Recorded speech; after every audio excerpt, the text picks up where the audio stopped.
Obukuumi bubadde bwamanyi ku kkooti e Kayunga nga basamize 6 ku abo 8 abakwatibwa olw'okutta abantu ne babazika mu ssabo baleetebwa okubasomera emisango. Babadde maaso g'omulamuzi w'eddaala esooka e Kayunga Robert Malingati kkooti ejjudde n'ebuuga nga abakulembeze e Kayunga okuba ne RDC Rose Birungi tebalutumidde mwana era nga namu ku bantu bayimiridde buyimirize. Abavunaaniddwa kuliko Ssebuyongo Wiruba eyeeyita Owen Sonko nannyini Masabawazi ku lw'emirambo, ekisoga mu Kayunga Muhammad Wamala eyeeyita Vincent Bob Owenansana James Lutwama, ow'obulenzi mu Luweero Semanda Fred Kiza, Joseph Kibuuka eyeeyita Junior ne Isa Walakira ab'ekiziga mu Kayunga. Omusango ogusooka ku bavunaanibwa kutemula Israika Nansima Mirembe olwe bamufumita ebiso n'emisango emirala gya kutta abantu bana. Nansamba Israika Mirembe yavaako ensasadde yonna wabula abamu babadde tebalinazo.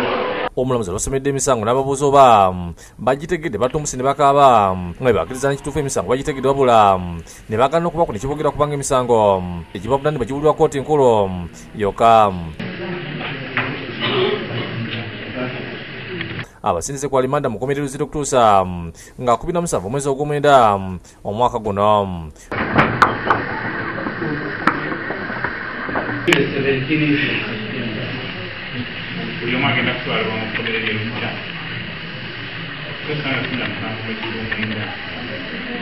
Twogedde ku ne RDC Rose Birungi n'asaba poliisi okwongera okunoonya obujulizi obuluma abasamize bano babeere ekyokulabirako eri abalala. Naye tukikakasa wakyaliyo okusinziira ku bujulizi obujja, wakyaliyo bangi nnyo abakwatibwako ensonga eno abalina nabo okufeffettebwa, n'olwekyo tebeeyibaala nabo poliisi ekyakola ogwayo okwongera okunoonyereza okulaba nti abantu abo bonna tubafuna fayiro eggumire bulungi. DPC w'e Kayunga Jojo B agambye nti bamaze okuwandiika enkalala z'amasabo gonna agali mu disitulikiti era bagenda kugaaza okulaba nti balala abeera ebika mulimu guno so nga bakyamu. We have also started arising out of this case of Kisoga where the witch doctor killed about 6 people. We've started profiling other traditional healers in the shrines in the district. So we have received a list of almost all. So we shall carry out investigations.